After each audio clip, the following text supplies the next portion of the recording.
শেষ চৈত্রের ঘ্রাণ। লিখেছেন নূরজাহান আক্তার আলো। পর্ব সংখ্যা 14। অপরিচিত কারোর কথা শুনে দরজার মুখে দাঁড়ানো লোকটি হতবাক হয়ে তাকিয়ে আছে। প্রথম পরিচয়ে কেউ কাউকে এভাবে বলতে পারে, তাও আবার এমন ধরনের কথা।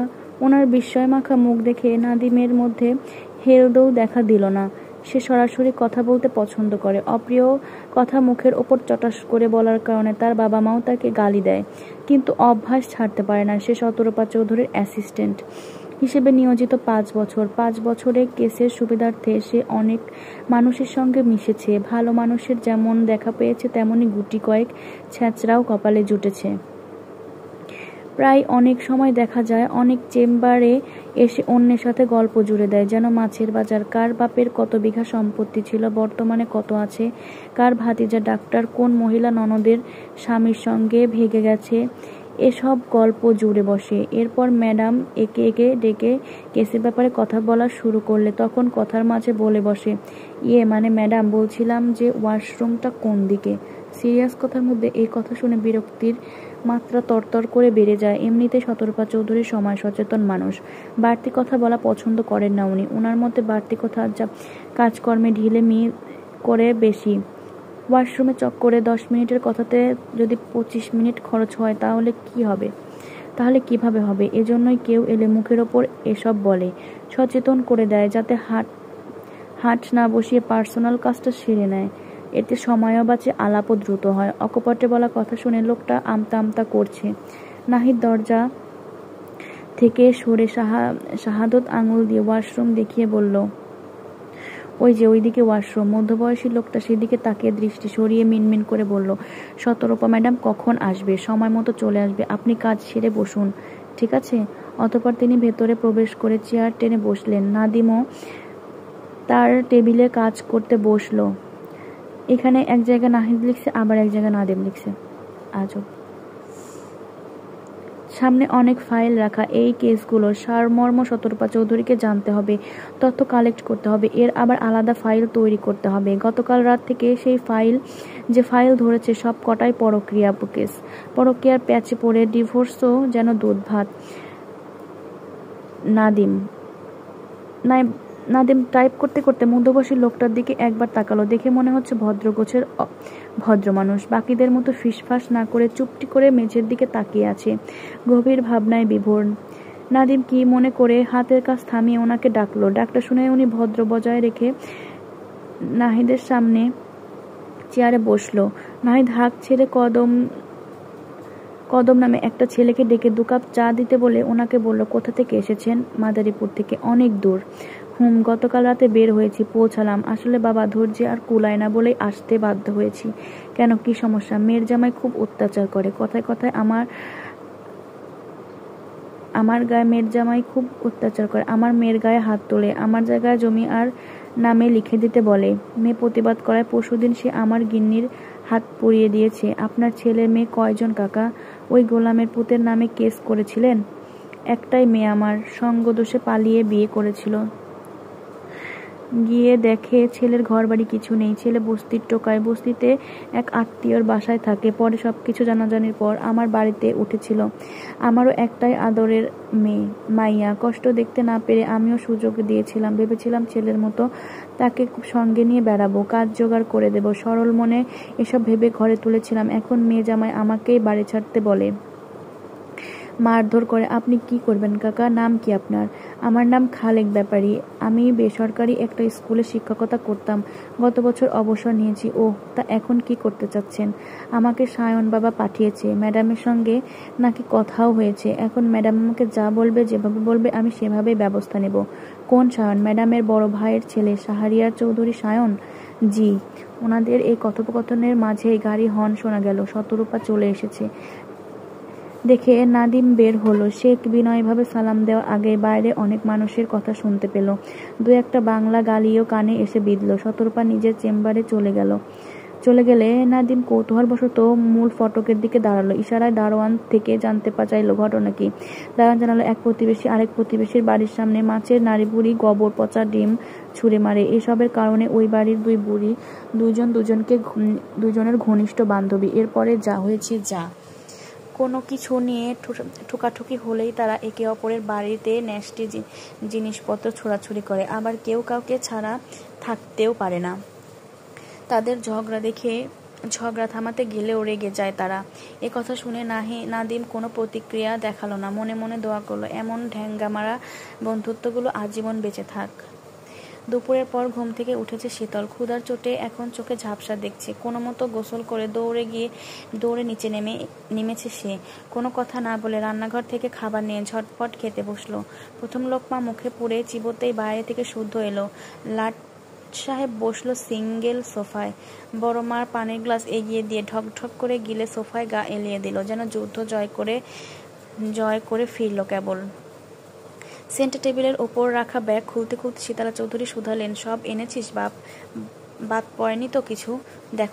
দেখো আগে, কিছু বাদ পড়লে জানাও, এনে দেওয়া যাবে। ওরা কখন আসবে জানিয়েছে কিছু? সন্ধ্যার পরপরই চলে আসবে।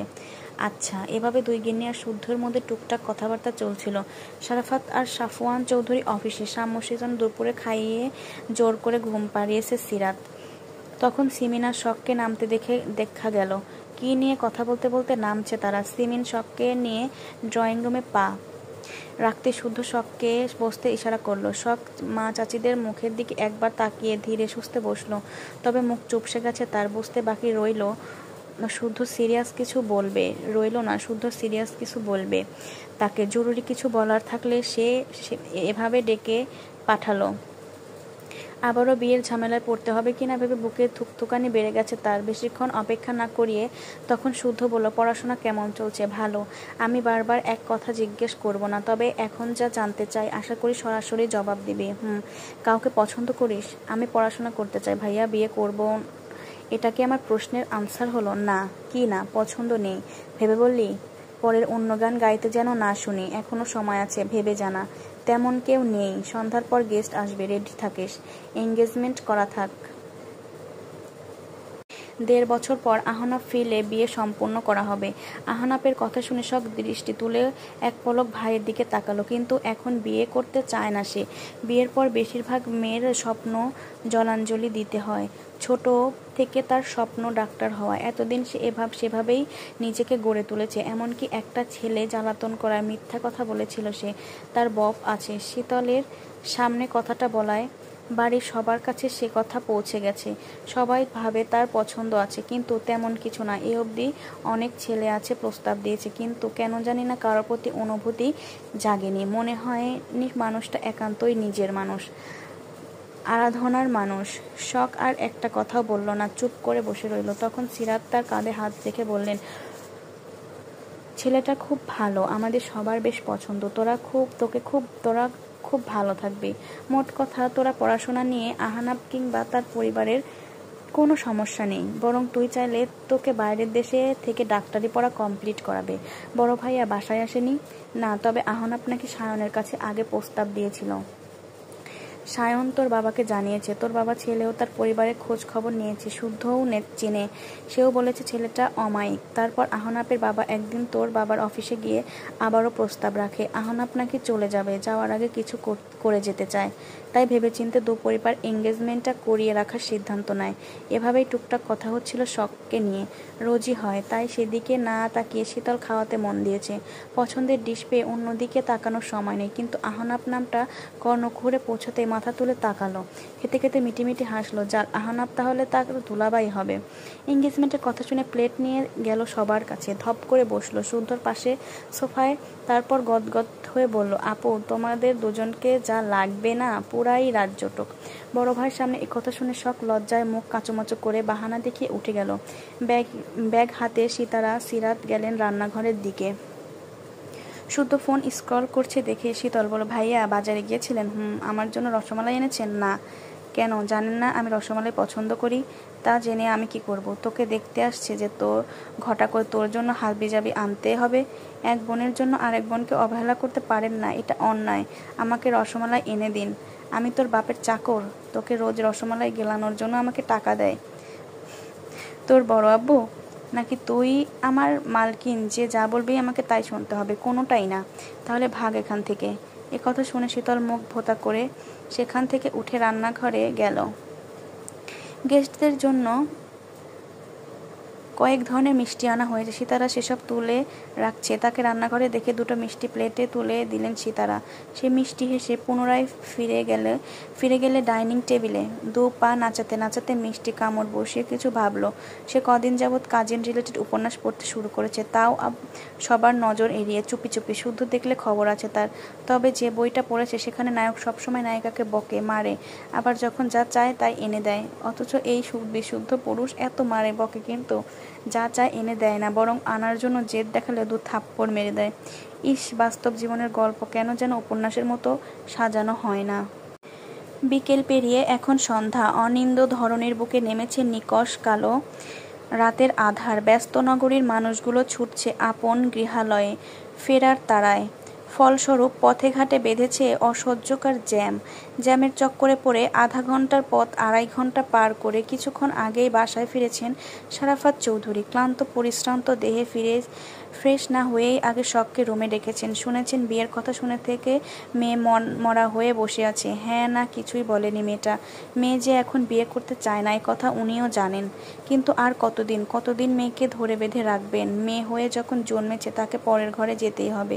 মোট কথা শখ ওনার বড্ড আদরের মেয়ে। 2 ছেলের পর খুব ইচ্ছে ছিল এবার একটা মেয়ে হোক, বাবা বাবা করে ডেকে বুকে ঝাঁপিয়ে পড়ুক, আদুরে আবদারে অতিষ্ঠ করে তুলুক, মিষ্টি সুরে পাষাণ করুক, বকা দিক, পছন্দের কিছু না পেলে দুগাল ফুলিয়ে বসে থাকুক। কিন্তু ওনার মনের কথাটা সিতারাকে কখনোই বলা হয়ে ওঠেনি। কারণ সায়ন শুদ্ধ হওয়ার সময় সিতার অবস্থা খুবই খারাপ হয়ে গিয়েছিল। ডাক্তাররাও হাল ছেড়ে দিয়েছিল। সহধর্মিণীর কথা চিন্তা করে মনের কথা চেপেই রেখেছিলেন। কিন্তু শুদ্ধ হওয়ার কয়েক বছর পরে একদম অনাকাঙ্ক্ষিতভাবে শখের আগমন ঘটে। বুকে পাথর চেপে সিতারাকেও বলেছিলেন জীবনে ঝুঁকি না নিতে। কিন্তু সিতারার মেয়ের শখ ছিল। এত বলে কয়েও ওনাকে বাচ্চা নষ্ট করাতে রাজি করানো যায়নি। ফলে দিন দিন প্রেগন্যান্সির জার্নি আরও কষ্টকর হয়ে ওঠে। ডেলিভারির ডেট যতই ঘনিয়ে আসছিল উনিও নেতিয়ে পড়েছিলেন। শরীরে হাল বুঝে কাঁদতে কাঁদতে ওনাকে দ্বিতীয় বিয়ের পারমিশন দিয়েছিলেন। তারপর সিতারাকে আবার ঝুঁকি নিতে হয়। মা ও মেয়ে দুজনকেই জীবনযুদ্ধে জিতে একটা সময় স্বাভাবিক হয়। মেয়ে পুতুলের মুখটা দেখে সব কষ্ট সহ্য করে নেন দুজনেই। এবং শখের মেয়েটার নামটাও উনি রাখেন সায়ানা চৌধুরী শখ। দিন যায় দিন আসে, দেখতে দেখতে সময় কাটতে থাকে। ছোট শখও বড় হতে থাকে। ওনার ছোট ভাইয়ের ঘর আলো করে সন্তানরা আসে। একটা সময় চৌধুরী নিবাসও ভরে ওঠে প্রাণবন্ত প্রাণদের চঞ্চল কলানিতে। সময়ের সাথে পাল্লা দিয়ে তারাও বড় হতে থাকে। একটা কথা না বললেই নয়, উনি বাবা হওয়ার অভিজ্ঞতা থেকে এটা বুঝেছেন ছেলেদের যদি হয় বাবার শক্তি, মেয়েরা হয় মায়া। কলিজার একাংশেই থাকে মেয়েরা। মেয়েদের মুখ জুড়ে থাকে জান্নাতের সুখ। তাই বাবারাও চুপ করে সয়ে যায় এক পৃথিবী সমান দুঃখ। এই মুহূর্তে বাবার সামনে মুখে হাসি এঁটে চুপটি করে বসে আছে শখ। সে বরাবরই শান্ত স্বভাবের। কথাবার্তা বলে ছোট ছোট করে ধীরে সুস্থে। তার মুখে হাসি থাকলেও এই মুহূর্ত ডাগর ডাগর, আঁকিচোড়া অশ্রুজলে টইটুম্বুর। মনটাও অভিমানে পূর্ণ। মেয়ের মুখটা দেখে শারাফাত চৌধুরী বুক মোচড় দিলেও স্বাভাবিক রইলেন। কিছুক্ষণ মেয়ের মুখ পানে চেয়ে আদুরের স্বরে ডাকলেন, মা।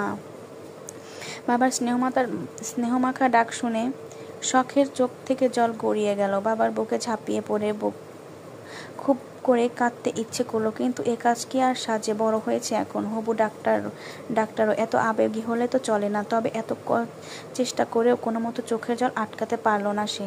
গড়গড়িয়ে গাল বেয়ে জল করাতেই থাকলো। কিছু বলবে, গলা যেন চেপে ধরেছে কেউ। রুম জুড়ে পিনপত্র নীরবতা। বাবা ও মেয়ে দুজনেই চুপ, কেন যেন কথা খুঁজে পাচ্ছে না। বুক চাপা কষ্টে শব্দে জোড়াতালি দিয়ে ব্যর্থ বাবা ও মেয়ে। বুকে জমা অভিমান থেকে শখের হঠাৎ বলতে ইচ্ছে করলো, আমি কি বেশি খাচ্ছি বাবা? খুব বেশি বোঝা হয়ে গেছে তোমার? কেন পর করে দিচ্ছ? কেন চিরচেনা বাড়ি থেকে তাড়িয়ে দিতে চাচ্ছ? তবে কি আমাকে আর ভালোবাসো না বাবা? আমাকে তোমাদের কাছে রেখে দাও না বাবা। এতদিন যেভাবে স্নেহতলে আগলে রেখেছিলে সেভাবেই রেখে দাও আমায়। কিন্তু চাইলেও বুকের ব্যথা মুখে বলা হলো না। শারাফাত চৌধুরী মেয়ের মুখের দিকে তাকিয়ে আছেন। তারপর মুখে হাসি এঁটে জবাবে বললেন, তুমি সারা জীবন শুয়ে বসে খেলেও আমার অর্থ ফুরাবে না মা। মেয়েরা প্রাপ্তবয়স্ক হলে পাত্রস্থ করা প্রতিটা বাবার গুরু দায়িত্ব। সায়ন, শুদ্ধ, শখ, স্বর্ণ, শীতল, সাম্য, সৃজন, এরা আমার বাগানের একটা জীবন্ত ফুল। এরা সামান্য ব্যথা পেলে আমি দ্বিগুণ আঘাত আমার বুকে এসে লাগে মা। সেই আমি কিভাবে পর করব তোমাকে? পর করে আমি নিজে ভালো থাকবো? তোমরা আছো বলেই তো আমার পৃথিবীটা এত সুন্দর। আহনাব ছেলেটা ভালো, সে নিজে এসে আমার কাছে তোমার হাতটা চেয়েছে। তোমার ভাইরা চাচ্চুরা ছেলেটার খোঁজ নিয়ে খারাপ রিপোর্ট আনতে পারেনি। আমরা সবাই চাই তুমি ভালো থাকো। আমার বিশ্বাস ছেলেটা তোমায় সুখে রাখবে, খুব ভালো রাখবে। রাজি হয়ে যাও মা। সব ফুপিয়ে কাঁদতে লাগলো। মেয়েকে কাঁদতে দেখে উনি মেয়ের মাথায় হাত বুলিয়ে অনেক কথায় বুঝিয়েছেন। শখ এবারও বাবার কথায় নিশ্চুপ হয়ে শুনছেন। বাবার মুখ দেখে বুঝিয়েছে এই বিয়েটা হলে বাবা খুশি হবে। মা চাচিরা সহ বড় ভাইরাও খুব খুশি। সবার কথা ভেবে তার মতের কথা জানতে চাইলে সে সম্মতিসূচক মাথা নাড়িয়েছে, অর্থাৎ বিয়েতে রাজি। অথচ মুখে মুখে সম্মতি দিলেও তার মনটা অশান্ত হয়ে আছে। হাউমাউ করে কাঁদতে ইচ্ছে করছে। বিয়ের রীতিনীতি একদমই পছন্দ নয় তার।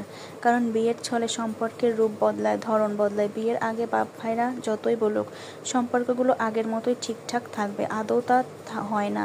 বরং বিয়ের পর মেয়েদের বোঝানো হয় বাপের বাড়ি থেকে শ্বশুর বাড়ি আপন, তারাই তোমার প্রিয়জন, তারা মিটাবে তোমার সকল প্রয়োজন।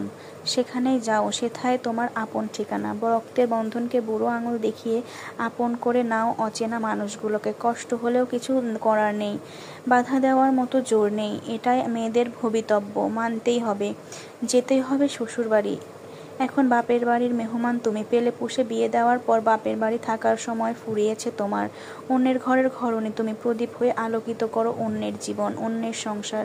পুরনো সব ছায়া ছেড়ে আঁকড়ে ধরো নতুন মায়াকে। সেই মায়াতে বেঁধে রাখো সংসারের প্রতিটা সদস্যকে। তবেই না হবে তোমার নারী জীবন সার্থক। স্বর্ণ ল্যাপটপে কাজ করছে, বিছানায় হেডবোর্ডে হেলান দিয়ে মনোযোগ সহকারে কি যেন করছে। তাকে মনোযোগী দেখে শীতল টাকা নেওয়ার ধান্দায় দু একটা খোঁচালেও কাজের কাজ কিছুই হলো না। তাই বকতে বকতে নিজে চলে গেল। সব পড়ার টেবিলে চুপ করে বসে আছে, দৃষ্টি বইয়েতে নিবদ্ধ থাকলেও পড়াতে মন নেই তার। মস্তিষ্কে নানান ভাবনা, মুখ শুকিয়ে চুপসে গেছে। কিছুক্ষণ আগে আহনাব ফোন করেছিল তাকে, বিয়েতে সম্মতি দিয়েছে শুনে ছেলেটা খুব খুশি। মাত্রাতিরিক্ত খুশিতে কথা বেরোচ্ছিল না মুখ দিয়ে, বারবার কথা আটকে আসছিল তার। কতবার শখকে ধন্যবাদ দিয়েছে সে হয়তো জানে না। পছন্দের কাউকে পেলে এমনই হয় বুঝি, কি জানি তার জীবনেও এমন অনুভূতি কেউ আসেনি।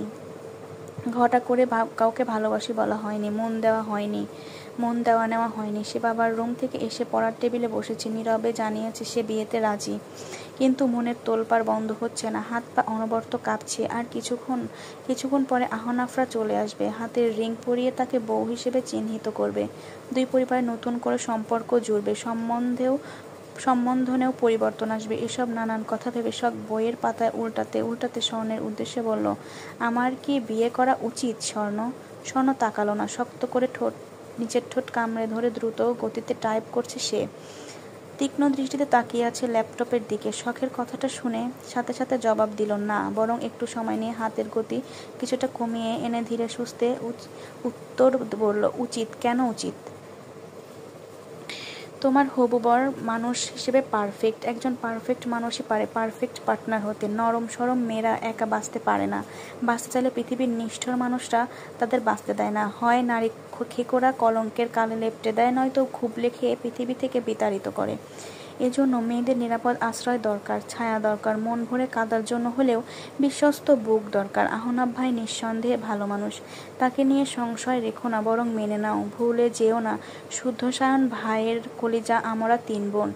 আমাদের জন্য তারা কি কি করতে পারে ধারণাও করতে পারবে না তুমি। সেই ভাইরা যার তার হাতে তোমাকে তুলে দেওয়ার সিদ্ধান্ত নিবে না। তাই নিশ্চিত থেকো, নিশ্চয়ই আহনাব ভাইয়ের মাঝে বিশেষত্ব আছে বলেই তারা তার সাথে তোমার বিয়ে কথা ভেবেছে। স্বর্ণের স্পষ্ট ভাষা, স্পষ্ট কথাগুলো শুনে শখ সত্যি অহেতুক চিন্তা বাদ দিল। তাই তো মাথার ওপর বড় ভাইরা থাকতে এত ভয় কিসের? তার ভাইরা তো তার 5টা ভাইয়ের মতো না, আর 5টা ভাইয়ের মতো না। এসব ভেবে সে মনমরা হয়ে বসে থাকলো না, বরং উঠে নিচে গেল। তাকে দেখে স্বর্ণ কেবল তাকিয়েই রইল। বাড়ির মূল ফটক দিয়ে আইসক্রিম খেতে খেতে হাঁটতে আসছে সাম্য, সৃজন আর শীতল। শাওয়ান চৌধুরী বের হতে দেখে 3 জনকে ধরেছিল আইসক্রিম কিনে দেওয়ার জন্য। উনি ওদেরকে আইসক্রিম কিনে দিয়ে বাড়ির গেটে নামিয়ে গাড়ি নিয়ে চলে গেছে। ওরা আইসক্রিম খেতে খেতে বাড়িতে প্রবেশ করলো। ইতোমধ্যে ওরাও জেনেছে শখকে আজ দেখতে আসবে। কিছুদিন পর তার বিয়ে হবে, তারপর শখ তাদের ছেড়ে শ্বশুরবাড়ি চলে যাবে। আপু চলে যাবে ভেবে কষ্ট লাগলেও সুদর্শন দুলাভাই পাবে বলে ভীষণ খুশি তারা। আহনাফকে পছন্দ হয়েছে কিনা। ড্রয়িং রুমে শারাফাত চৌধুরী, সায়ন সহ বাড়ির তিন গিন্নি এসে বসেছে, বড়দের হাতে চায়ের কাপ। আহনাফরা নাকি লম্বা জ্যামে আটকে গেছে, একটু আগে ফোন করে তাই জানিয়েছে। শারাফাত চৌধুরী ফিরে আগে এক কাপ চা পান করে, নয়তো ওনার মাথা ভার হয়ে থাকে। শারাফাত চৌধুরীর জন্য শুধু চা না, বানিয়ে সিতারা সবার জন্য বানিয়েছে। প্রতিটি সন্ধ্যায় তিন চায়ের চা না খেলে চলেই না। আহনাবদেরও আসতে দেরি হবে। এই ফাঁকে বাড়ির সকলে এক দফা চা আড্ডাও হয়ে যাবে। শখকে ডেকে তার হাতে কাপ ধরিয়ে দিয়েছেন সিমিন। কথাবার্তা বলে মেয়েটাকে সহজ করার চেষ্টা করেছেন তারা। এদিন তাদের জীবনেও তো এসেছিল, বিধায় তারাও জানে এই মুহূর্তের কথা। তখনই বাড়ির তিনটে বিচ্ছু হৈ হৈ করতে করতে ড্রয়িং রুমে এলো। নিজেদের আইসক্রিম ভাগাভাগি করে নিল। সবার জন্য আনা হয়েছে আইসক্রিম। যার যারটা তাকে বুঝিয়ে দেওয়া হলো। বাটি থেকে এক বাটি আইসক্রিম নিয়ে সৃজনকে দিয়ে শুদ্ধের কাছে পাঠিয়ে দিল সিরাত। সায়ন চায়ের কাপ রেখে ভাই বোনদের থেকে এক কামড় করে খাবেই, নিজে না দিলে সে জোর করে খাবে। অগত্যা বাধ্য হয়ে দিতেই হলো। শ্যামা হঠাৎ আইসক্রিম খাওয়া থামিয়ে কিছু ভাবতে বসেছে। ভাবার পর্বের সমাপ্তি টেনে সে উঠে শারাফাত চৌধুরীর পাশে বসলো। তারপর চিন্তিত সুরে বলল, বড় আব্বু, শখ আপুকে অচেনা কারোর সাথে বিয়ে দিও না। এই কথা শুনে সবার দৃষ্টি পড়ল সাম্যের দিকে। সবাইকে তাকাতে দেখে শ্যামও ভয় পেল না, ভরকালো না। সে ছোট থেকেই এমন, যখন যা বলতে চাইবে পুরো কথাটুকু শেষ করেই থামবে, আর অপর মানুষটাকে বাধ্য করে তার কথা শুনতে। হঠাৎ এমন কথা বলা শারাফাত চৌধুরী শুধালেন, কেন বাবা, দিলে কি হবে? আমরা তো আপু শ্বশুরবাড়িতে থাকবো না, ওরা যদি আপুকে মারে বকে। ছোট ভাইয়ের চিন্তা, বড় বোনের সেফটি নিয়ে। আহা, কি মধুর সম্পর্ক। কিন্তু শখ হাসিটা মিলিয়ে গেল। পুনরায় তার চোখের কোণে অশ্রু জমে গেল। বুঝে ওঠার আগেই গাল বেয়ে অশ্রুফোঁটা গড়িয়ে গেল। সায়ন সেটা খেয়াল করে এবারের জবাবটা সেই দিল, আমরা চার ভাই আছি কি করতে? আমাদের বোনকে মারবে এতই সোজা? শুধু মেরেই দেখুক না, ওদের ছাপার নকশা চেঞ্জ করে দেব। তা না হয় দেব, কিন্তু আবার কিন্তু কেন? তিন আপুকে বাইরে বিয়ে না দিয়ে অন্য একটা কাজ করি। আমি শখ আপুকে বিয়ে করি, তুমি স্বর্ণ আপুকে বিয়ে করো, শুদ্ধ ভাই শীতল আপুকে বিয়ে করুক। তাহলে আপুরা এই বাড়িতেই থাকবে, কেউ বকতে পারবে না, মারতেও পারবে না। সাম্যের হিসেব দেখে সকলের চক্ষু চড়ক গাছ। সিরাত তো ভীষণ খেয়েই ফেললেন। সিমিন গরম চায় ছাকা খেয়ে ঠোঁট চেপে ধরে বসে আছেন। সিতারা বেগম মুখ টিপে হেসে কিছু বলার আগে শীতল নিজ শক্তিতে জ্বলে উঠল। সে চট করে উঠে সাম্যের গালে চটাস করে একটা থাপ্পড় বসিয়ে চিবিয়ে বলল, বেয়াদব, নিজেরা ভালো ভালো বেছে নিয়ে আমাকে আপদ বিপদ দিবি, আর আমি মুখ বুঝি তা মেনে নেব কখনো না। দরকার হলে হাত কাটা ছেলেকে বিয়ে করব, তাও আপদ বিপদকে ঘাড়ে ঝুলাবো না। তার এহেন কাণ্ডে উপস্থিত সকলে হতবাক। আপদ বিপদ কে? শুদ্ধ? এছাড়া কাকেই বা বলবে? শীতলের কথা শুনে শারাফাত চৌধুরীর কেন জানি ভীষণ হাসি পেল। মনে মনে ভেবেও নিল, শুদ্ধ উপস্থিত থাকলে বেশ হতো। ছেলের মুখের অবস্থা কেমন হতো তখন? এসব ভেবে হাসি চওড়া হতে গিয়েও কোনো মতো নিজেকে সামলে নিলেন। সবার সামনে হাসা ঠিক হবে না ভেবে গলা খাকারি দিয়ে হাসি গিলে উনি চায়ের কাপে চুমুক দিলেন। কিন্তু ওনার অজানা রয়ে গেল, সিঁড়ির মুখে শুদ্ধ দাঁড়িয়ে আছে, পুরো ঘটনা দেখছে শুনছে। স্বর্ণর হাতের কাজ সেরে রুম থেকে বেরোতেই শুদ্ধর মুখোমুখি হলো, চোখাচোখি হলো। শুদ্ধ তাকে দেখে পাশ কাটিয়ে যেতে যেতে বলল, অন্ধকে সাহায্য করা পুণ্যের কাজ হলেও অন্ধের সঙ্গে চলতে গিয়ে অন্ধ সাজা বোকামি। যা করছিস শাহাদাত চৌধুরীর জানলে মঙ্গলজনক কিছু হবে না, তাই ফার্স্ট অ্যান্ড লাস্ট ওয়ার্নিং দিলাম, বাকিটা তোদের ইচ্ছা। স্বর্ণ শুনল, তবে পেছন ফিরে তাকালো না, আর না কোনো জবাব দিল। শুদ্ধ যেতে যেতে যা বলার বলে রুমে ঢুকে গেল। সব দেখে সব বুঝে, তবে কাউকে কিছু বলে না। এখন চুপ আছে মানে সামনেও চুপ থাকবে, এর গ্যারান্টি নিজেকেও দেবে না। সন্ধ্যার পরে আহনাবদের আসার কথা থাকলেও জ্যামে আটকে তারা এলো রাত 9:30টার দিকে। ড্রয়িং রুমে বসে বিয়ে নিয়ে আলোচনা ব্যস্ত বড়রা। শখকে সাজানো হচ্ছে, স্বর্ণ নিজেই সাজাচ্ছে বড় বোনকে। আহনাব বাবা মা আর বোনের পাশে বসে উসখুস করছে তখন থেকে, বারবার তাকাচ্ছে সিঁড়ির দিকে, নয়তো সময় দেখছে। অপেক্ষার প্রহর এত দীর্ঘ কেন? আসছে না কেন মেয়েটা? এত সাজা লাগে? আর আজ কি বিয়ে? তার মিষ্টি মুখটা দেখার জন্য বুকের ভেতর যেন ছটফট করছে। মেয়েটা কি জানে না, বোঝে না, না কি তাকে বউ করার শাস্তি দিচ্ছে এভাবে? আহনাপের উসখুস ভাবটা শীতল এসে অবধি খেয়াল করছে, দেখে হাসছে মিটিমিটি। আহা কি ভালোবাসা! কি ভেবে শীতল দৌড়ে গিয়ে সিমিনের ফোন এনে চুপি চুপি বেশ কটা আহনাপের ছবি তুলল। সবাইকে দেখাতে হবে তার দুলাভাই কত সুন্দর। তাছাড়া এই ছবিগুলো দেখিয়ে শখের থেকে টাকা হাতাবে সে। মনে মনে শয়তানি বুদ্ধি এঁটে সে ড্রয়িং রুমে এক কোণে দাঁড়ালো। বড়রা কথা বলছে দেখে শুদ্ধ আস্তি করে উঠে অদূরে দাঁড়ানো শীতলের পাশে দাঁড়ালো। তারপর নিচু কণ্ঠে বলল, রুমে যা। শীতল, কেন? আমি বলছি তাই। আপনি বললে শুনতে হবে? আপনি কি আমার বাপ যান? আমি তোর কি জান বলে বোঝাচ্ছি? আমি তোর কি জান পরে বুঝাচ্ছি। আপাতত হাঁটা ধর। না, থাকবো এখানে। আপুর সঙ্গে আমারও একটা হিল্লে হয়ে যাক। আপনার অত্যাচার সহ্য হয় না আর। চালাকাটটা বোধ হয় সোফার নিচে রেখেছিলাম, তাই না রে? আবারও চালাকাট? ইস, প্রচুর লাগে। মারের কথা উঠেছে মানে বিশুদ্ধ পুরুষ কোনো কারণে রেগে আছে। তর্ক করলে সত্যি সত্যি মেরে দেবে। তাই সে বোকা বোকা হেসে বলল, ইয়ে মানে মেলা পড়া বাকি আছে, জায়গা। একথা বলে শীতল সামনের সেন্টার টেবিলের ওপরে থাকা শুদ্ধর ফোন ওড়নার তলায় লুকিয়ে সিঁড়ির দিকে পা বাড়ালো। ফোনের লক জানে না সে। কিছুক্ষণ আগেই আর চোখে দেখেছে। মূল উদ্দেশ্য সেদিনে সিগারেট খাওয়া ছবিটা ডিলিট করে শুদ্ধর দুর্বলতা খুঁজে বের করা, যেটা দেখিয়ে শুদ্ধের হুমকি দেওয়া যায়। কিন্তু সেটা হবে না বোধ হয়, কারণ যাওয়ার আগে শুদ্ধ হঠাৎ বলে উঠল, ফোনটা রেখে যা। আমি কি আপনার চাকর নাকি আপনি আমার মালকিন যে যখন যা বলবেন আমাকে তাই করতে হবে? অহেতুক কথা বাড়াবি না, নয়তো থাপড়ে গাল লাল করে দেবো। বেয়াদব! মেরেই দেখুন, বড় আব্বুকে বলে আপনাকে উচিত শিক্ষা দেওয়াবো আজ। চুপ থাকি বলে সাপের 5 পা দেখেছেন, তাই না? ড্রয়িং রুমে গেস্ট থাকায় শীতলের সাহস আজ আকাশচুম্বী। তার ওপর বড় আব্বুরও উপস্থিত আছে। সে জানে বড় আব্বু উপস্থিত থাকাকালীন শুদ্ধ কিছু করবে না। এই সুযোগেই কোনো মতে ফোন হাতিয়ে ভাগতে হবে এখান থেকে। কিন্তু তার তর্ক করা দেখে শুদ্ধ তেড়ে যেতেই শীতল এক দৌড়ে মাঝসিঁড়িতে উঠে দাঁড়ালো। বড়রা তখনও নিজের কথায় ব্যস্ত। আশেপাশেও কেউ নেই। শুদ্ধ কাউকে ফোন ধরতে দেয় না, অর্থাৎ সে ফোনটা তাকেও নিতে দেবে না। এখন না নিলে চেক করাও হবে না। একবার যখন হাতে পেয়েছে, এই সুযোগ হাতছাড়া করাও উচিত না।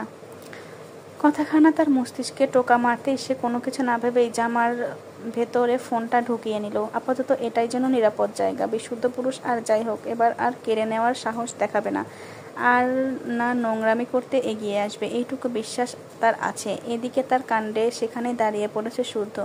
এই মুহূর্তে বাঘ হারাসে, বিস্ময় চোখে মুখে। কিছু বলার আগে শীতল এক দৌড়ে উপরে চলে যায়। এখান থেকে শোনা গেল দরজায় আটকানোর শব্দ। আপাতত আজ আর বের হবে না সে। শুদ্ধ আর এগোলো না, ঘুরে দাঁড়ালো। মাথার ভেতর ভন ভন করছে তার। মেয়েটা দিন দিন এত পাজি হয়েছে, বলার বাইরে। না একে সভ্য করা যাবে না বোধ হয়। কয়েক ধাপ এগোতেই হঠাৎ তার চোখ পড়ল সায়নের দিকে। দুই ভাইয়ের চোখাচোখি হলো। শুদ্ধ খেয়াল করলো সায়ন হাসছে, ঠোঁট জুড়ে যেন উপহাসের হাসি। পরিষ্কার দুটো থালায় তোমার খুব পছন্দের দুটো আইটেম রাখা। প্রায় 1 সপ্তাহের অনাহারী তুমি। পেটে মরণ ক্ষুধা। খাবারের গ্রানে জিহ্বাটা লক লক করছে তোমার। খাবার দেখে ক্ষুধার মাত্রা দ্বিগুণ ছড়িয়েছে। সেই মুহূর্তে কি করবে তুমি? নোংরা হাত ধুয়ে মুছে সময় নষ্ট করবে, নাকি আগেই সর্বগ্রাসী এক থাবা বসাবে? ফোনের ওপর পাশের লোকটিকে পুরো কথা শুনে খ্যাক খ্যাক করে হেসে উঠল। কি বিশ্রী হাসির শব্দ! ভয়ে গায়ের পশম দাঁড়িয়ে যাওয়ার মতো ভয়ঙ্কর। তাকে এভাবে হাসতে দেখে এই পাশের লোকটা বিরক্ত হলো। মুখে বিরক্তিকর চ জাতীয় শব্দ, মনে মনে বিশ্রী গালিও ছুড়ল। কোনো মতো হাসি থামিয়ে ইয়াসির নামের লোকটি এবার বলল, সায়েন্টিস্ট ফর্মুলা দেয়নি বিধয় রেগে আছেন নাকি স্যার? হা হা হা। তা ভদ্র মহাশয়ের নামটা যেন কি? সোয়াইব চৌধুরী। শুদ্ধ, বুঝলাম। তা আপনাদের ভদ্রলোকদের মাঝে আমার কাজ কি? সায়েন্টিস্টকে তরপাতে দেখার স্বাদ জেগেছে মনে? খেয়ে দাও। ছ্যাঃ, কি বালছাল কন এগলা। পোলা হইয়া পোলারে খামো? আমার রুচি এখনো এত নিচে নামে নাই স্যার। এই কাজ পারবো না। অন্যেরে দিয়া খাওয়ান। 3টেই কুমারী ফুল। দুই ভাইয়ের জন্য কড়া নজরের কারণে ভোমরাও তাদের কাছে ঘেঁষতে পারেনি। এবার তুমি দুটোকে খেয়ে যত্ন করে কলঙ্ক লাগাও দেখি। উফ, ইনটেক মাল। তারা তা এরা সোয়াইবের কে? বোন? ও, কিন্তু মাল সুন্দরী না হইলেও মুড আসে না আমার। মুড না এলে কি খাওয়া যায়? আমি আবার আধপেটা খাওয়ার ছেলে না, পছন্দ হলে পুরোটাই খাই, নয়তো ছুঁয়েও দেখি না। তিনটের চোখ ধাঁধানো সুন্দরী, তবে ছোটটা সবার থেকে এগিয়ে আছে। নাম শীতল। নাম শুনে ছেলেটা কল কেটে ফিচেল হাসলো, তারপর ফোনটা অদ্ভুত কায়দায় 5 আঙুলের মাঝে ঘোরাতে ঘোরাতে মুখে উচ্চারণ করলো, শীতল রানী, এবার আমি তোমায় খাবো। ইউনিভার্সিটি থেকে বেরিয়ে টুকটাক কেনাকাটার জন্য বাজারে এসেছে স্বর্ণ। হাতে দুটো শপিং ব্যাগ, কড়া রোদে ঘেমে নিয়ে একাকার অবস্থা। মাঝারি সাইজের মোটা বেনুনিটা কাঁধের একপাশে অযত্নে ফেলে রাখা। বিরক্তিতে চোখ মুখ কুঁচকে আছে, সরু নাকের ডগায় বিন্দু বিন্দু ঘাম। কড়া রোদের তাপে ফর্সা দুগাল রক্তিম বর্ণ ধারণ করেছে। শখের পরীক্ষা থাকায় আজ একাই আসতে হয়েছে তাকে, নয়তো ঝামেলার কাজে খুব একটা জড়ায় না নিজেকে। এখন কতক্ষণে ঘুরে ঘুরে শীতলের জামার সঙ্গে ম্যাচিং করা ওড়না খুঁজে পাবে কে জানে। শুধু শীতলের নয়, সিরাতের ব্লাউজের ফলস আর সিতারা দিয়েছেন দুটো শাড়ি কিনতে, হালকা কালারের মধ্যে। শাড়ি দুটো অভাবে দুস্থ এক মাঝবয়সী মহিলার জন্য। তাদের বড় মা প্রায় এভাবে দান করেন, নতুন কিছু নয়। এই দিকে দিয়ে মহিলার মন মানসিকতা অনেক ভালো। সে বাজারে যাবে শুনে সিমিনও সুরে সুরে জানিয়েছে নরম দেখে রুমে পড়া একজোড়া স্যান্ডেল আনতে। কদিন ধরে ওনার এক পার্ট স্যান্ডেল পাওয়া যাচ্ছে না। তবে ধারণা করা হচ্ছে এই আকাম বাড়ির একমাত্র উড়নচণ্ডীকন্যা শীতলই ঘটিয়েছে, কারণ সে ইঁদুর তেলাপোকা দেখলেই স্যান্ডেল দিয়ে মারতে যায়। মেরে ক্ষান্ত হলে ঠিক ছিল, কিন্তু না, সে ইঁদুর তেলাপোকা মেরে সেটা আবার রেখে আসে যার ওপর রাগ থাকে তার রুমের চিপায়। এটাই তার রাগের গোপন বহিঃপ্রকাশ বলা চলে। স্বর্ণের ঘুরে ঘুরে সব কিছু কিনতে কিনতে দুপুর পেরিয়ে গেছে, ক্ষুধাও লেগেছে। খুব বেশি প্রয়োজন ছাড়া বাইরে খাবার খায় না সে, এখনও খাবে না। একেবারে বাড়ি গিয়ে ফ্রেশ হয়ে ভাত খেতে বসবে। এসব ভেবে চিপাগলি ধরে হাঁটতে হাঁটতে হঠাৎ ব্যাগের ভেতরটা কেঁপে উঠল। ফোনটা ভাইব্রেট হচ্ছে দেখে সে ব্যাগ থেকে ফোন বের করে কানে ধরতে সায়ন বলল, জান, কোথায় রে তুই? বাজারে এসেছি। বাজারে কেন? কাপড় চোপড় কেনার ছিল। কেনা শেষ নাকি বাকি আছে? প্রায় শেষ। আসবো আমি? প্রয়োজন ছাড়া আসার দরকার নাই। জান, শোনো না, আমার জন্য 2-3টে শর্ট প্যান্ট কিনিস। বউয়ের পছন্দ করা শর্ট পরার ফিলিংস জেনে রাখাও দরকার। লাল, নীল, হলুদ, নয়তো গোলাপি কালার আনলে চলবে? তুই আনতে পারলে আমিও পরতে পারবো। পরে একেবারে তোর সামনে গিয়ে দাঁড়াবো, এরপর যা ভালো মনে করিস আন। আমাকে সামলানোর দায়িত্ব তোরই, তাই না? অসভ্য। ধন্যবাদ। আচ্ছা শোন না জান, বাসায় ফিরে আগে ইনবক্স চেক দিস। কি তো সারপ্রাইজ আছে। তুমি কি বাসায়? বাসায় থাকলে কি হবে, দৌড়ে এসে চুমু দিবি?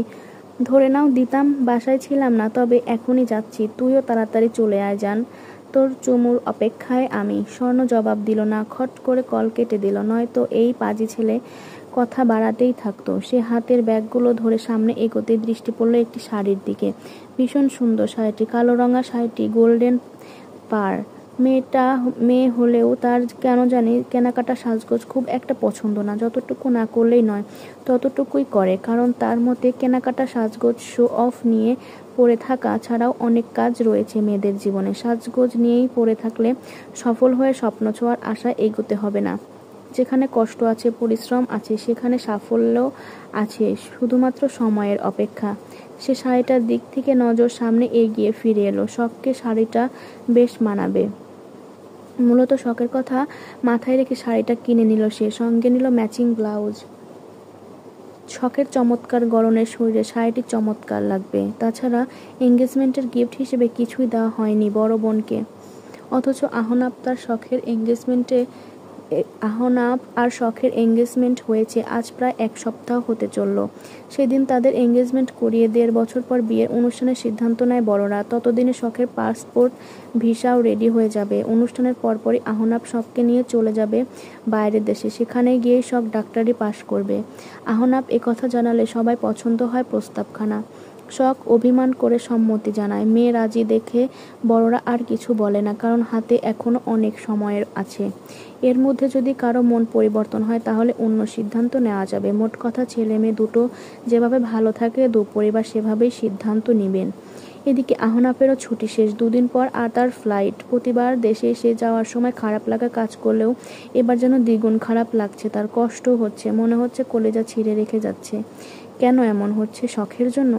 মাত্র কদিনের সম্পর্ক, অথচ অনুভূতি হচ্ছে তাকে ছাড়া এই জীবনটাই বৃথা। এই সপ্তাহের মধ্যে আরেকটা কাজ করা হয়েছে। আগে শখ আর স্বর্ণ একই রুমে থাকলেও এবার তাদের রুম আলাদা করা হয়েছে। আহনাফ রাত বিরতে ফোন দেয়, তার কত কথা থাকে দুজনের। বোনের সামনে কিছু কিছু কথা বলতে অস্বস্তি হয়, লজ্জা কাজ করে। অস্বস্তি থেকে বাঁচতে ফোন হাতে নিয়ে কখনো বাগানে যায়, কখনো বা ছাদে। ব্যাপারটা সিতারা সহ অনেকের নজরে পড়ে। পরে শুদ্ধ সরাসরি জানায় দু বোনের একজনকে নিচতলায় চলে আসতে। পরে শখ তল্পা সহ চলে আসে নিচতলায়। এখন স্বর্ণ আর তার রুমে একাই থাকে। এ কাজের ফায়দা ওঠায় সায়ন।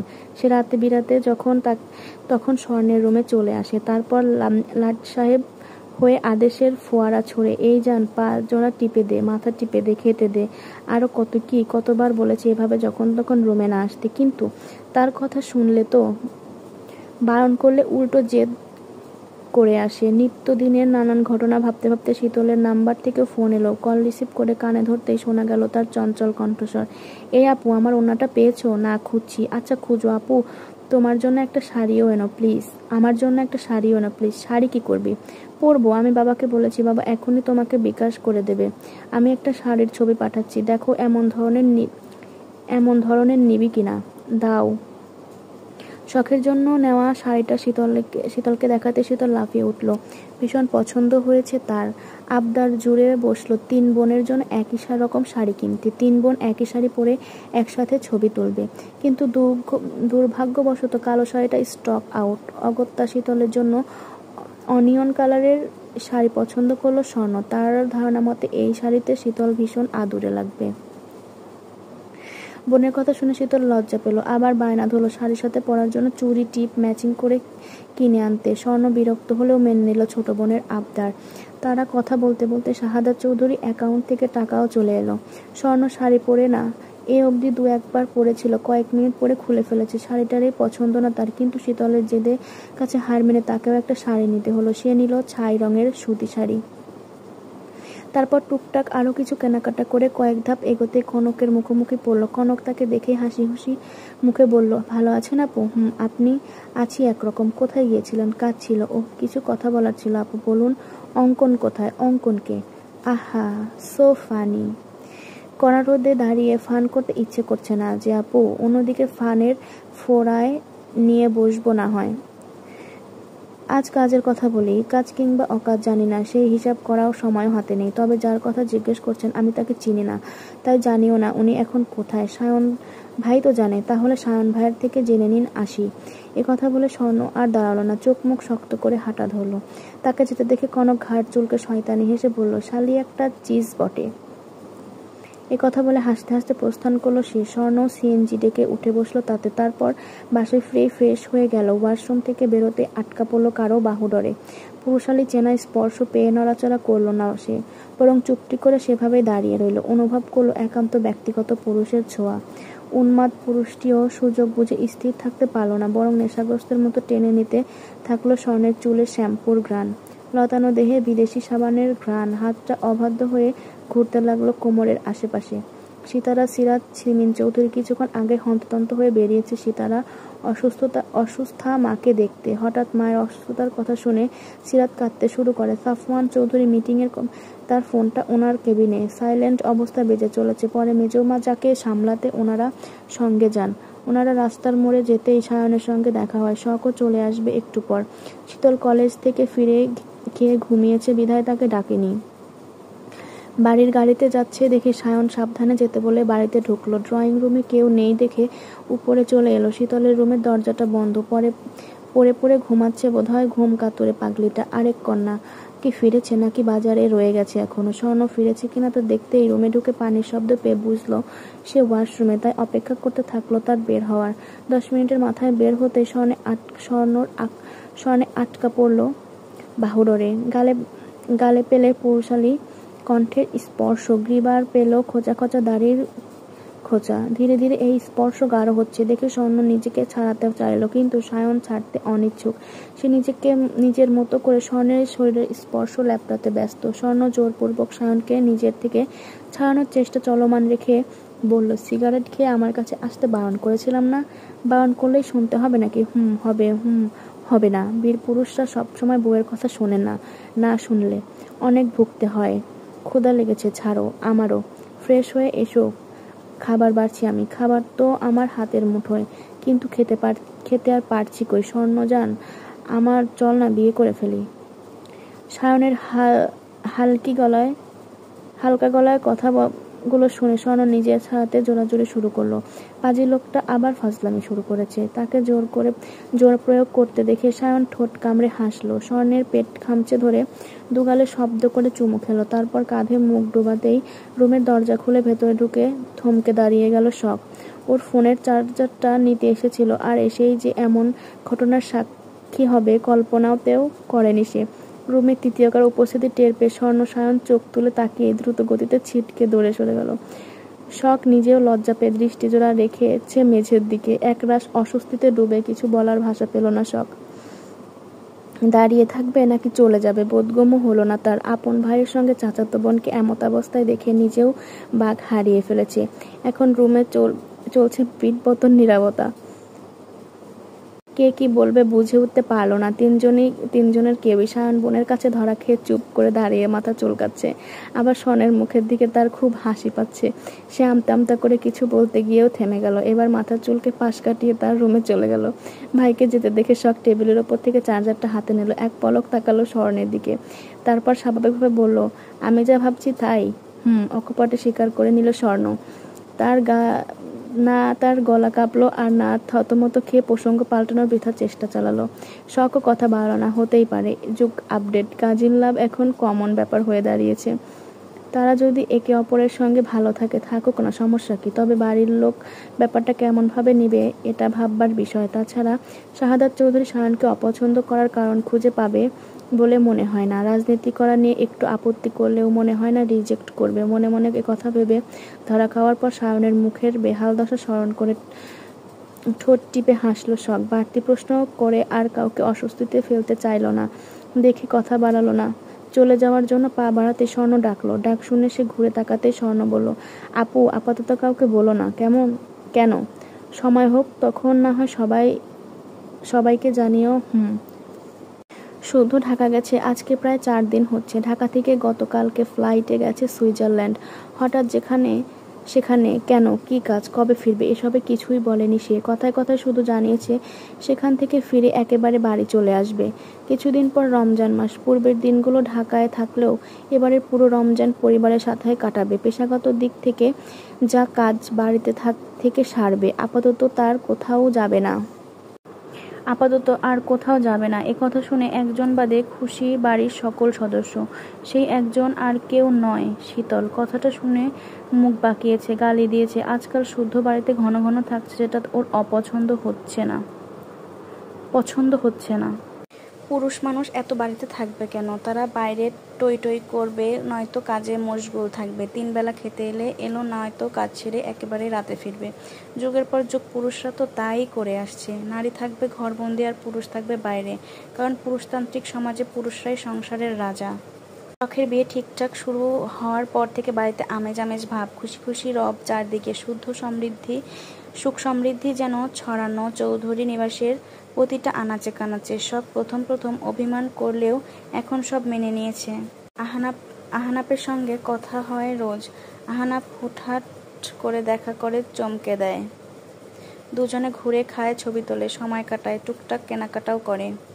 তন্মধ্যে শীতল ইচ্ছে মতো শখকে পচায়। ছোট হয়ে বড় বোনকে লজ্জায় ফেলে দেয়। লজ্জার মাত্রা দ্বিগুণ করতে কখনো বলে আহনাপের বউ। একথা শোনা মাত্রই শখ লাল হয়ে যায়। হাসি আনন্দে এভাবেই তাদের দিনগুলো কাটছে। শুদ্ধ বাড়ি নেই। শীতল যেন মুক্তমনা পাখি, যার কাজ হচ্ছে স্বাধীন চিত্তে নেচে নেচে ঘুরে ঘুরে বেড়ানো। এই ঘুরে বেড়ানোর খুশির স্বাদ ডাবল হয়েছে, কারণ শুদ্ধ তার ফোনটা তাকে দিয়ে গেছে। সেদিন শুদ্ধের ফোন ঘটে তেমন কিছু পায়নি। কয়েকটা ফাইল ছিল, তাও লক করা ছিল। গ্যালারিতে শুদ্ধের ছবি, এক ঝাঁক সাদা ইঁদুরের ছবি, ল্যাবের জিনিসপত্রের ছবি। কি সব থিওরি ছাড়া কিছুই পায়নি তার সিগারেট খাওয়া সেই ছবিটাও। অগত্যা আধা ঘন্টা পর শুদ্ধর ফোনটা শুদ্ধর বিছানার উপর রেখে এসেছিল, কিন্তু তাকে অবাক করে দিয়ে শুদ্ধ যাওয়ার আগে তার রুমে এসেছিল। হাতে ফোনটা ধরিয়ে দিয়ে বলেছিল, ধর, কাকে দিব? রেখে রেখে দে। কি আমাকে দিচ্ছেন? তাও আবার নিউ আইফোন। মাথা ঠিক আছে নাকি? ভুলভাল কিছু খেয়েছেন শুদ্ধ ভাই? এ কথা বলতে দেরি, কিন্তু তার মাথায় গাঁটটা পড়তে দেরি হয়নি। শীতল ব্যথায় মুখ কুঁচকে কিছু বলতে গেলে তাকে পুনরায় বলেছিল, কাজ কত দূর এগোলো? আপডেট দিবি। ভুলেও যদি টিকটক করছিস কিংবা টোকাই মার্কা বব জুটিয়েছিস, তোর খবর আছে। সবই বুঝলাম, কিন্তু কিসের আপডেট দেব? আমার বিয়ের। ওই যে বিপদের চৌরাস্তার কথা ভুলে গেলি? পুনরায় মনে করাতে হবে? না না, মনে পড়ে গেছে। তা আপনি কি চলে যাচ্ছেন? হুম। কবে ফিরবেন? বলতে পারছি না। শুদ্ধ চলে যাচ্ছে শুনে শীতলের চোখ মুখে খুশি ঝরে পড়ল। তার অবুঝ মন খুশিতে ঝুমঝুম করে নেচে উঠল। একাধিক চিত্রে গেয়ে উঠল, আহা কি আনন্দ আকাশে বাতাসে। সে চাইলেও খুশির মাত্রা গোপন করতে পারল না। গাল ভর্তি হেসে গদগদ হয়ে বলেই ফেলল, আলহামদুলিল্লাহ আলহামদুলিল্লাহ। যান যান, সাবধানে যাবেন। এত তাড়াতাড়ি ফেরার দরকার নেই। কেমন, বয়সও তো হচ্ছে, এত ধকল নেওয়ার কি দরকার? শুদ্ধ ভ্রুকুটি করে তাকালো। তার যাওয়ার কথা শুনে শীতলের খুশি যেন আর ধরে না। কত বড় বেয়াদব, ভাবা যায়? কিন্তু তার এত খুশি শুদ্ধর সহ্য হলো না। মন চাইল থাপড়ে গাল দুখানা লাল করে দিতে। যাওয়ার আগে মারল না, তবে এত খুশিও দেখতে ইচ্ছে করল না। তাই সে হঠাৎ উৎফুল্ল বদনে দাঁড়িয়ে থাকা শীতলের হাত থেকে ফোনটা কেড়ে নিল। ফোনটা কাটতে দেখে শীতল আটকে উঠে চেঁচিয়ে বলল, আরে আরে, নিয়ে নিলেন যে? এক্ষুনি না ফোনটা আমাকে দিলেন? যার মধ্যে কৃতজ্ঞতা বোধ নেই তাকে কিছু না দেওয়াই উত্তম। এ কথা শুনে শীতল ভাবল, শুদ্ধ বোধহয় হাসি মুখে বিদায় নিতে চাচ্ছে না। ফোনটা নিতে গেলে আগে বিশুদ্ধ পুরুষের মন গলাতে হয়। দরকার হলে কাঁদতে হবে, প্রচুর কাঁদতে হবে, কেঁদে কেঁদে ফোনটা হাতাতে হবে। এদিকে নিচ থেকে সীতারা ডাক শুনে শুদ্ধ হন হন করে শীতলের রুম থেকে বেরিয়ে গেল। ফোন হাতছাড়া হতে দেখেও শীতল পিছু পিছু গেল। তবে যাওয়ার আগে 2 চোখে গ্লিসারিন দিলে যাতে চোখে পানি আসে। চোখের পানি সস্তা নাকি? চাইলেই যখন তখন কাঁদা যায়। তারপর চোখ মুছতে মুছতে সে গিয়ে দাঁড়ালো শুদ্ধ থেকে একটু দূরে। শব্দ করে নাক টেনে কাঁদতে থাকলো নিঃশব্দে। বাড়ির সবাই উপস্থিত হয়ে টুকটাক কথা বলছে। সীতারা পূর্বের মতো খাবার বেঁধে দিতে বক্স রেডি করছেন। এত বলে কয়েও ওনাকে শুধরাতে পারে না শুদ্ধ। যতবার যাবে ততবারই উনি বাঁধাবাঁধির ঝামেলা করবে। কথা বলতে বলতে হঠাৎ সিরাতের চোখ গেল শীতলের দিকে। শীতল এক কোণে দাঁড়িয়ে ওড়না দিয়ে চোখ মুছছে। চোখ নাক লাল করে ফেলেছে কেঁদে কেঁদে। হেঁচকি উঠছে থেমে থেমে। মেয়েটাকে এভাবে কাঁদতে দেখে সিরাত বিস্মিত সুরে বলল, এ কি, কাঁদছিস কেন? শীতল, কি হয়েছে তোর? পেট ব্যথা না মাথা ব্যথা করছে? না। তাহলে এভাবে কাঁদছিস কেন? মা, কিছু খাবি? না। সকালের দৃষ্টি এতক্ষণ শীতলের দিকে। একে একে কারণ জানতে এগিয়ে এসেছে তার। পিঠে মাথায় হাত বুলিয়ে কান্নার কারণ জানতে চাইলে শীতল ফোপাতে ফোপাতে বলল, শুদ্ধ ভাই চলে যাচ্ছে, তাই আমার খুব কষ্ট হচ্ছে। বুকের ভেতরটা ধড়াস ধড়াস করছে। শীতলের মুখে একথা শুনে সকলে হতভম্ব স্বয়ং শুদ্ধ। এ কি আদৌ বিশ্বাসযোগ্য যে মেয়ে কিনা শুদ্ধর উপস্থিতি সহ্য করতে পারে না, বাড়ি এলে মনে মনে গালির ফোয়ারা ছোটায়, সে কিনা কাঁদছে শুদ্ধর জন্য? চোখের পানি দেখে বোঝার উপায় নেই মিথ্যা বলছে। কেন জানি সবাই সন্দেহের নজরে তাকালো শুদ্ধর দিকে। শুদ্ধ 2 ভ্রু কুঁচকে তাকে দীর্ঘশ্বাস চাপলো। কেউ বুঝুক না বুঝুক, আসল কাহিনী বুঝেছে সে। তবুও কিছু বলার প্রয়োজন বোধ করলো না। ড্রামা কুইন ড্রামা করবে, এই আর নতুন কি? কিন্তু শীতল কান্না দেখে সিরাত পুনরায় বললেন, স্বামী বিদেশ গেলেও তো কেউ এভাবে কাঁদে না, অথচ তুই কি না শুদ্ধর জন্য এভাবে কাঁদছিস? ব্যাপারটা ঠিক হজম হচ্ছে না মা। শীতল নাক টানলো, চোখ মুছলো, তারপর শুদ্ধর দিকে তাকে ফোপাতে ফোপাতে বলল, নিজের খেয়াল রাখবে, তাড়াতাড়ি ফিরবেন, ফোনটা দিয়ে যান, খোঁজ খবর তো নিতে হবে নাকি? এবার সবাই মুখ চাওয়াচাই করলো। এবার কারোরই বুঝতে বাকি রইল না আসল কাহিনী। সায়ন্ত হো হো করে হেসেই ফেললো। অগত্যা শুদ্ধ সবার সামনে ফোনটা দিয়ে সাবধান করে দিল, ফোন নিয়ে বাইরে যাবি না, টিকটক করার কথা মাথাতেও আনবি না। শীতল খপ করে ফোনটা নিয়ে ঘাড়ে কাত করে মুখ ভর্তি হাসলো। অর্থাৎ সে এসব কিছুই করবে না। তারপর শুধু সবার থেকে বিদায় নিয়ে চলে গেল। ঢাকা গিয়ে শীতলের সাথে 2-1 বার কথাও হয়েছে শুদ্ধর জন্য মেয়ে দেখার ব্যাপারে। সীতারা সহ সবাইকে ইনিয়ে বিনিয়ে অনেক কিছু বলেছে, কিন্তু বাড়ির ছোট সদস্য বলে তার কথা কেউ আমলে নেয় না, হেসে উড়িয়ে দেয়। ওদিক থেকে শুদ্ধ রোজ চাপ দিতে থাকে। ফোন দিয়ে কিছু বলার আগেই বলেছিলি মেয়ে দেখা শুরু করেছে। শীতল খুব বিরক্ত হয়। বিয়ে পাগল ছেলে নিজের বিয়ের কথা নিজে বলে না, অথচ তাকে বাঘের মুখে ঠেলে দেয়। কিন্তু কি আর করার, হাল ছেড়ে দিলে তো চলবে না। গেরা গলে ফেসে গেছে, সহ্য করতেই হবে। 1.5 ঘন্টার মতো ঘুমিয়ে বিছানা ছাড়ল শীতল। তারপর কিয়ারাকে বের হতে বলে নিজেও কোচিংয়ের উদ্দেশ্যে বের হলো। মুখে মিটি হাসি। নতুন ফোন, নতুন সিম, নতুন ফেসবুক আইডি পেয়ে খুশি যেন ধরে না। কোচিংয়ে গিয়ে সে সবার আগে কিয়ারাকে আইফোন দেখালো। ভাব নিয়ে ছবিও তুলল 2 বান্ধবী। তারপর কোচিং শেষে ফের বের হয়ে দেখে কিয়ারার বাবা দাঁড়িয়ে আছেন। কিয়ারার মামাতো বোনের জন্মদিন, তাই এখান থেকে সোজা মামাবাড়ি চলে যাবে তারা। শীতলকে সাবধানে যেতে বলে কিয়ারা চলে গেল তার বাবার সাথে। শীতলও সাবধানে রাস্তা পার হলো। সামনের মোড়ে রিক্সা পাওয়া যাবে। সন্ধ্যাও ঘনিয়ে এসেছে প্রায়। সে মোড়ের দিকে যাওয়ার জন্য পা বাড়াতে কিছু লোক তার পথ আটকে দাঁড়ালো। অচেনা ছেলেপুলে দেখেও মিষ্টি করে হেসে শুধালো, কিছু বলবেন ভাইয়া? শুদ্ধ ভাই আমাদেরকে পাঠিয়েছে আপনাকে নিয়ে যাওয়ার জন্য। কোথায় শুদ্ধ ভাই? সামনের একটা রিসর্টে ওনার ফ্রেন্ডের বার্থডে পার্টি হচ্ছে, তাই ভাই আপনাকে নিয়ে যাওয়ার কথা বলেছে। ঢোপ মারছেন না তো? কি যে বলেন না ছোট আপু, সেই সাহস কি আর আমাদের আছে? আপনারাও শুদ্ধ ভাইকে ভয় পান বুঝি? তা তো একটু পাই। এ কথা শুনে শীতল খিলখিল করে হেসে উঠল। শুদ্ধকে ভয় পায় এমন লোকও আছে, দেখে ভালোই লাগলো। ছেলেগুলো তার সঙ্গে গল্প করতে করতে গাড়ির কাছে গেল। সামনে রাখা কালো গাড়িটা উঠতে ইশারা করে বলল, আপু আপনি বসেন, আমরা এখনই আসছি। আচ্ছা ভাইয়া। ছেলেগুলো একটু দূরে দাঁড়িয়ে কাকে যেন ফোন করলো। কল রিসিভ না করায় কল দিতেই থাকলো।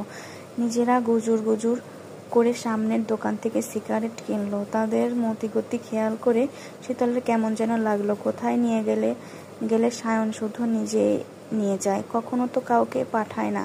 তাহলে আজ কেন? তাছাড়া তার জন্মামতে শুদ্ধ দেশের বাইরে আছে। দেশের বাইরে থেকে কিভাবে বার্থডে পার্টি অ্যাটেন্ড করবে, এসব ভেবে তার মাথা ঘুরতে লাগলো। অজানা এক ভয়ে হাত পা কাঁপতে থাকলো। বিপদের আভাস পেয়ে ছেলেগুলোর দিকে নজর রেখে ডাটা অন করে কল দিল শুদ্ধর নাম্বারে। দিনবারের বেলায় শুদ্ধ কল রিসিভ করতে শীতল হরহর করে বলল, শুদ্ধ ভাই আপনি কি আমাকে নিয়ে যেতে লোক পাঠিয়েছেন? কই না তো। আমি কেন লোক পাঠাবো? তাহলে একদল ছেলে এসে যে আমাকে আপনার নাম বলল, আপনি নাকি আমাকে নিয়ে যেতে তাদের পাঠিয়েছেন। এখন কোথায় আছিস তুই? একটা কালো গাড়িতে বসে আছি। চেনা নেই জানা নেই কার গাড়িতে উঠে বসেছিস? কেউ কিডন্যাপ করতে যায়নি তো আবার? কিডন্যাপ করবে মানে? কি বলছেন এসব? এখন উপায়? আমি কি তাহলে অজ্ঞান হয়ে যাব? অজ্ঞান হয়ে যাবে মানে? গুন্ডারা ধরতে এলে সিনেমায় নায়িকারা যেভাবে অজ্ঞান হয়ে যায় ওভাবে? এটা বাংলার সিনেমা না, সিনেমা পাসনি।